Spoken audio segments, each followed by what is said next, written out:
All right, I think we're going live now. I think we're going to get ready to have this fabulous conversation with Ben Finzel. And a huge shout out and thank you to our backstage producer, Gracie Jenkins, for being here with us today. Shall we get started? Let's do this. Hello, all, and welcome to Leaders Who Last, where we are exploring what burnout looks like in the hellscape that is 2025. Thank you for being here. I'm your host, Elena Joy. My pronouns are she, her. I'm the CEO of Latitude. We are a boutique HR consulting agency that helps create sustainable leadership pipelines for different organizations, nonprofits, small businesses. We work through burnout prevention and emerging leadership skills, which has been a really fabulous journey since our pivot from DEI in November of 2024. Luckily, we find we are serving the same people and having the same impact, so it's a beautiful thing. And part of my journey in the DEI space, I was lucky enough to do a keynote presentation at an incredible conference for PR agency owners, where I got to meet the amazing and incredible Ben Finzel, who is here with us today. Thank you so much for joining us, Ben. Well, thanks for asking. I will do anything you tell me, so, Now you can see why I love him. It's true. Oh my gosh. For real, consultants, if you ever get a chance to work at any of the PRSA conferences, really incredible. But as we all know, anyone who speaks at conferences, it's the event coordinator who really makes or breaks the experience, at least from the speaker facilitator side. And Ben, you were a pretty incredible facilitator. We had a good time. We did. Yeah, it's a lot of fun. And if anyone's interested, Counselors Academy, go check out prsa.org and look up Counselors Academy. But we're not here to promote that. No, we're here to talk about burnout. And so one of the huge parts of why I wanted to invite Ben on this, not only is he an incredible person that I just love talking to, but also Ben's company, it's a PR agency that focuses on companies that are supporting climate, Renew PR, and you're celebrating your 10-year anniversary. Talk about sustainability and leadership. I mean, okay, and let's back it up. Ben has an incredible background in working on Capitol Hill, being part of the first LGBTQ plus ERG, essentially, on Capitol Hill, and seeing sustainability working and not working in politics, and then moving that into common sense communication. Ben, tell me a little bit about sustainability in high pressure careers like politics and PR and crisis management. So different now than it was when I was on the Hill. People ask me all the time, what was it like working on the Hill? And it might as well have been a different, it was a different century because it was it was 20th century, but it's so different now than it was then. And the world is not kind of the way we always sort of understood, right? And I think the thing that, just sort of backing up a little bit to the topic, I think the thing that we have to remember is this is not normal, right? And you refer to the hellscape of 2025, and I often put, when I'm writing back to folks, in an email, I'll say, I hope you're doing as well as can be expected given the times we live in, #2025. It just, right? That is what's happening. And I think Thank you. The other thing to remember is burnout is real, right? It's not an admission of failure. It's an acknowledgement that you're human. If you didn't care, you wouldn't feel. So start there rather than, I'm burnt out, this is terrible, I failed, blah, blah, blah. Thank you. So often it feels like burnout is a moral failing because I failed to go to yoga or get a massage or take extra vacation days. And it's not that simple. So thank you for pointing that out. I think it's more about what you do about it and how you deal with it and how you minimize it wherever you can. And so for me, a support system is key, right? And I think that's for everybody. So that's friends, that's family, that's chosen family, that's colleagues, that's a spouse, whatever works for you. I personally am using all of those. But, look, whatever works for you. I think the key, though, and as you think about, the question and leading sustainably in high pressure fields, don't go it alone, right? And I think that's the really hard part right now, because so much of what we're getting sort of sent to us and told to us and experienced to us is all about badness and separation and Disconnection. putting people in these boxes. So find your community and stay close to it and expand that community and find ways to engage others around what you have in common. And that's the concerns you have, the solutions you seek, the ways in which you address challenges, whatever that is. There are going to be folks who maybe are different from you, but who have some of the same concerns, some of the same challenges, some of the same fears.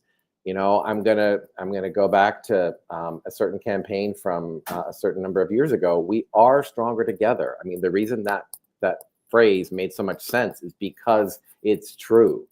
And I think it's really important that we remember that, particularly right now when there is so much opposition and so much being thrown at us. It's all about division. And as you said, disconnection.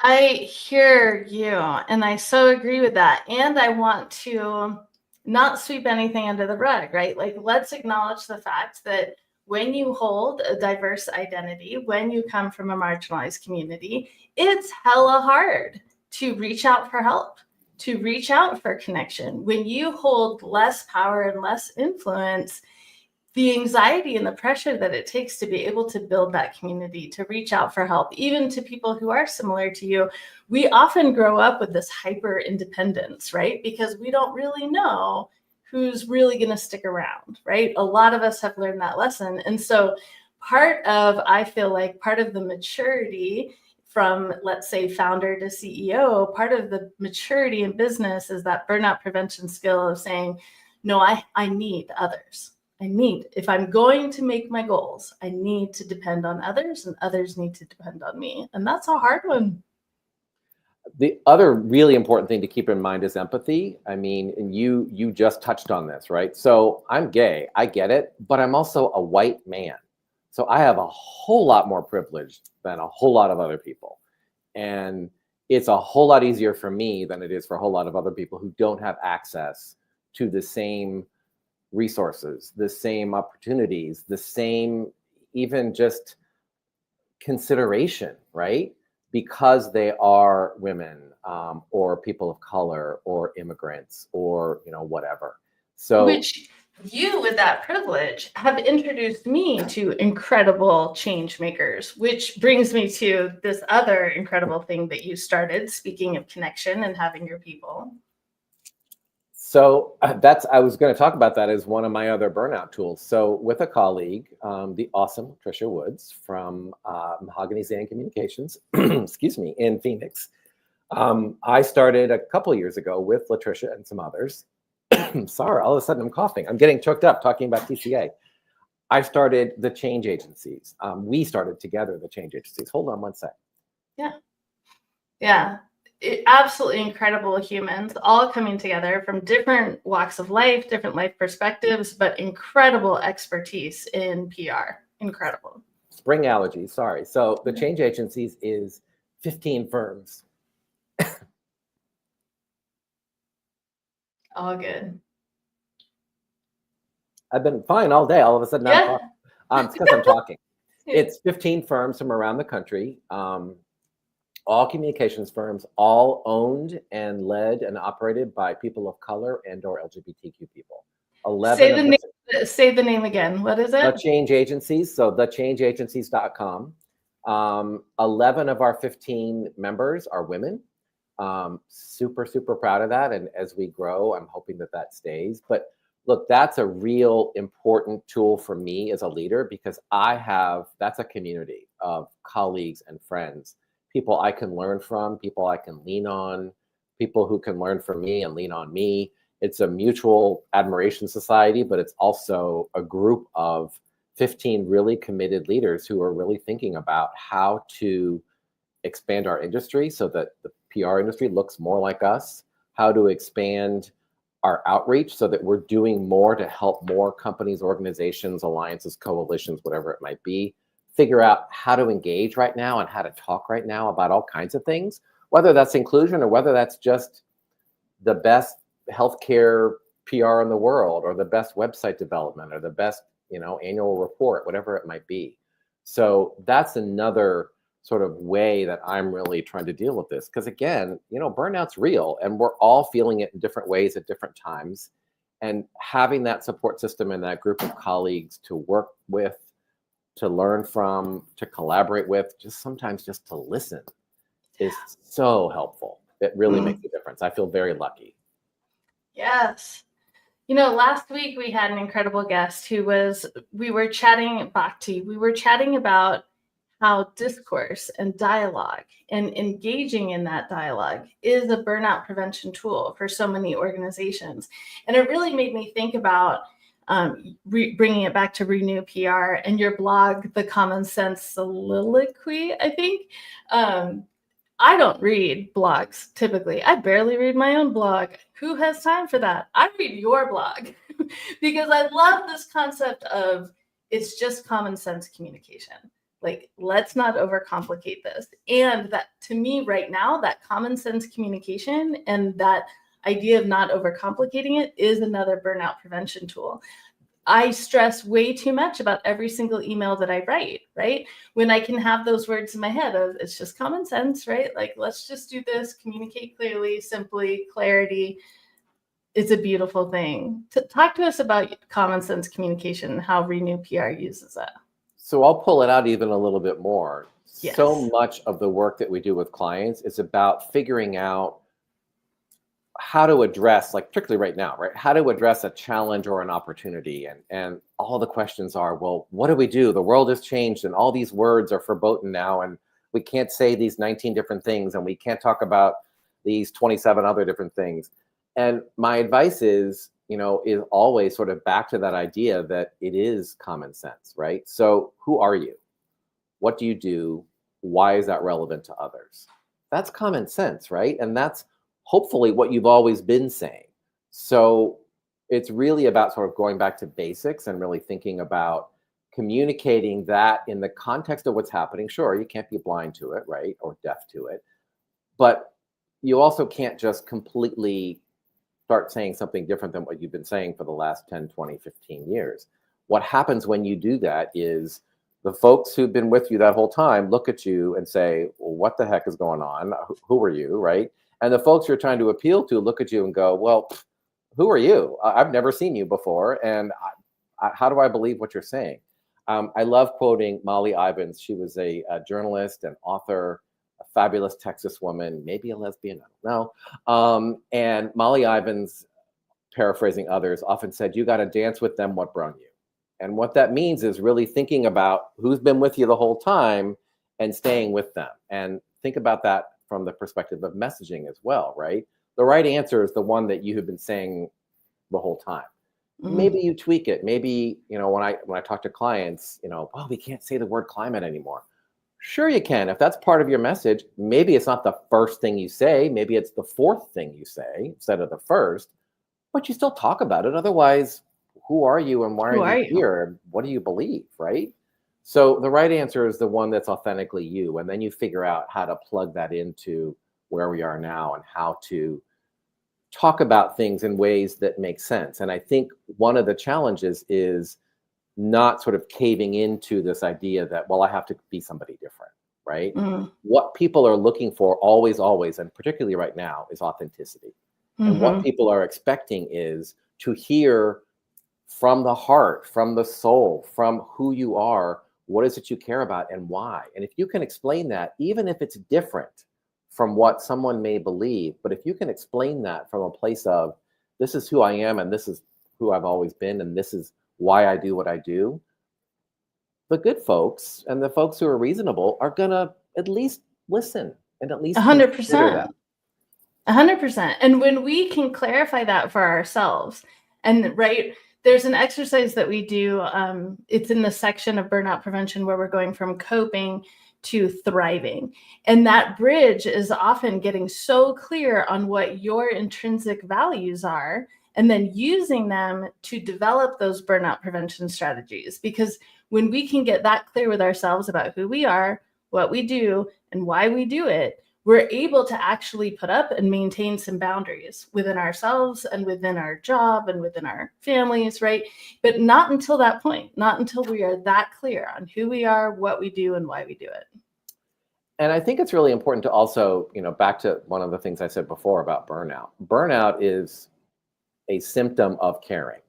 Burnout is a symptom of being engaged and involved and having empathy, right?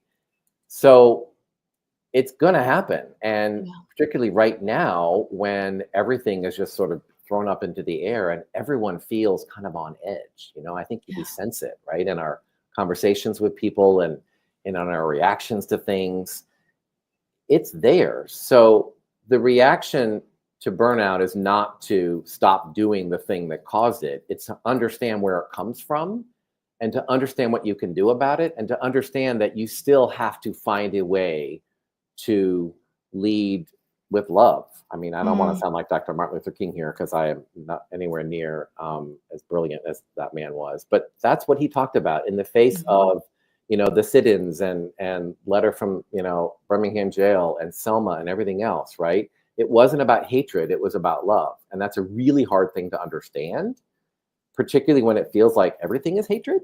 Mhm. But the correct response to hatred is not more hatred. Mhm. So figuring out how to get through that, right? Even if Mm. you do hate or are really upset about the things that are happening, it's how you respond to them and what you do and how you kind of put one foot in front of the other. And we're all figuring this out together. I mean, none of us is, at least not anyone I've met, certainly not me. None of us is has cracked the code, right? No.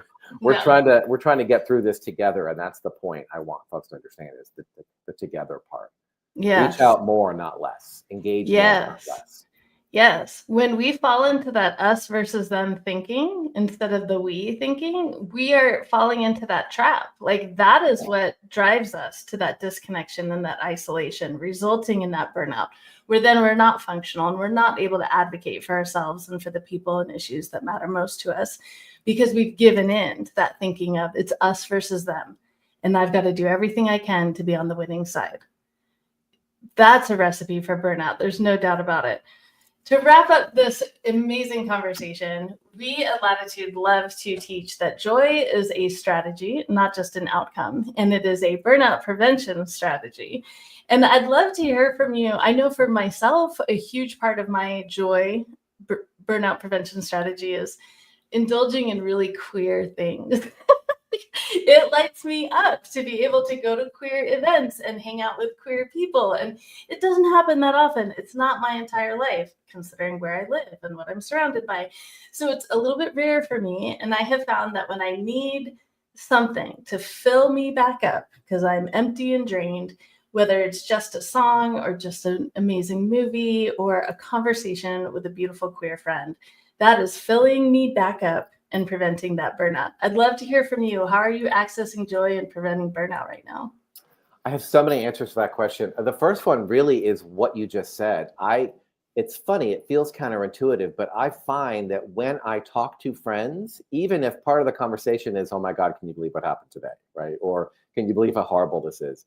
When I talk to friends, it's helpful to feel like, oh wow, we're all dealing with this, right? And we're all acknowledging it. Yes, it really is happening. No, we're not making it up. No, I'm not crazy, right? And that ends up making me feel better, even though maybe it's a quote unquote negative conversation, because I see that other people, I'm not alone, and other Yeah. people are thinking the same things and dealing in the same way, and that is so helpful.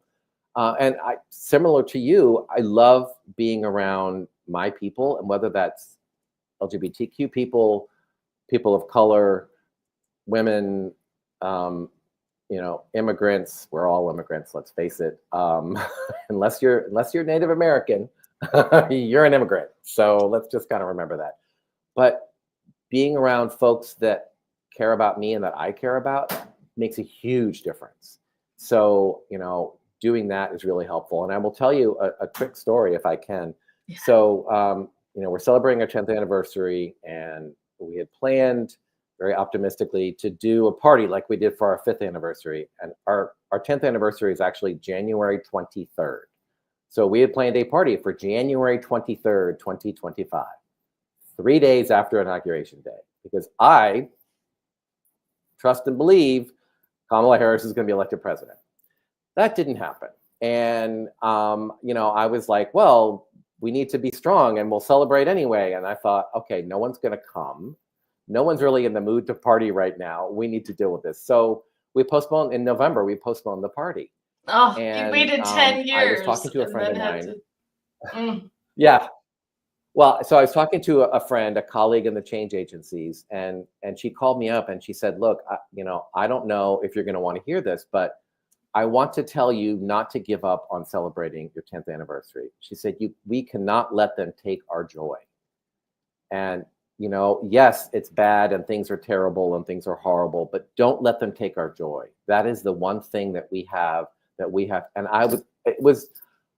I almost started crying when she was talking. Someone I've known a very long time who I have a great deal of respect for. And I just said, thank you so much. That is exactly what I needed to hear. I'm going to figure out how to put that into action. And I'm so glad you said that. And, we sort of talked it through, and actually, thanks to my husband's urging, we're having a conversation. How do you celebrate when it feels like, I don't want to be like Nero when Rome is burning, right? Like how do you celebrate when it feels like this is not really the right time to do anything positive? And he said, well, it's too bad we can't make it about something and somebody and helping and pushing back on some of these. And I was like, that's it. And I said, Mark, you should be in PR. And he, of course, rolled his eyes. But what we're doing as the next part of our celebration of our anniversary is we are having a party. It happens to be next week in DC. And the party is both a celebration of 10 years and a look back at 10 years. And one of the things we're doing is we're bringing a former client that we worked with during that 10-year period in to come talk about their work. They have a new CEO. The client is Family Equality, so familyequality.org. And Family Equality advocates for LGBTQ families and all the things that means. So whether that's IVF or adoption or surrogacy, or just, tax policy, all the various things, right? Healthcare. So we did some work for them on the John Lewis Every Child Deserves a Family Act several years ago. And I wanted to highlight what we did over the 10 years, how we got to here for 10 years, but also look forward and say, here's a group that's doing something specifically to push back on what is happening right now. They have a brand new CEO, Dara Gordon, who I can't wait to meet. So she's going to come speak and she's going to talk. We're handing our anniversary party over to Family Equality. She's going to talk about what they're doing, why it's important. We have raised so far $9,000. If I were smart, I would have the QR code in my hand so folks could take it off the screen, but I'll make sure I get it to you. Yes. So we've raised $9,000 for them. And so that's another way that I'm trying to access or find joy, is doing stuff that makes me feel like I'm doing something, as opposed to just doom scrolling and wallowing in how bad everything is. Here's a chance to push back. And the response that we have gotten from not just friends, who obviously want to be supportive, but colleagues, my former boss, one of my former bosses donated, heads of trade associations who aren't even LGBT are reaching out and saying, this sounds awesome. Can I meet this new CEO? So I've set up one of those with that. Another head of another trade association isn't coming to the party, but she wanted to donate. That's amazing. And that is proof positive that when we reach out, when we engage with other people, and we remind folks of our common humanity and our common decency, we find ways to bring ourselves together and to bring ourselves up. It doesn't eliminate the burnout. We still got a lot of problems we have to deal with, but there's a little moment of being able to find some happiness and some positivity, which we all need to be able to deal with everything else. So that's a very long answer to your question. But I have one more thing to say, but that is how I'm doing that. I love that. And I'm so excited to be able to include that link in the summary with the blog post and out to the newsletter for all of my people. I'm so excited. That was a brilliant way to not only celebrate an accomplishment, like a real incredible milestone in your business, as well as prevent that burnout through accessing joy and supporting the causes through action. And it's celebration, like it's all of it all together. I love it. And you said you had one more thing, so I want to make sure we get to that. What else? So I got here because of a lot of hard work, but also because of a whole lot of people, clients who put their trust in us, right? Colleagues who wanted to work with us, reporters who answer our pitches. Thank you, reporters. all of the things, right? Partners, organizations, etc. So I just want, and that's why I'm trying to sort of think about how to engage others and not just give back, but really, pay it forward. So one of the Mm. other things that I'm doing, which is also gives me a lot of joy personally, is a couple of years ago I decided that I wanted to start a scholarship, an endowed scholarship at my alma mater. I went to Texas Tech University in Lubbock, Texas. No one who doesn't know me very well believes that. They look at me and go, "You went to school in Lubbock? Really?" I did. I'm very proud of that. And look, that's a hard place to be for someone who's at that point a future gay boy of America. But it's a really hard place right now, right? Texas has basically said that DEI doesn't exist anymore, that we're not going to say any of these words anymore, that everything is sort of sanitized and whatever. It's a tough place to be, but there's a whole lot of LGBTQ folks in Texas who want to stay in Texas. You shouldn't have to leave your home to feel safe or to feel like you can get an education. So I wanted to start a scholarship.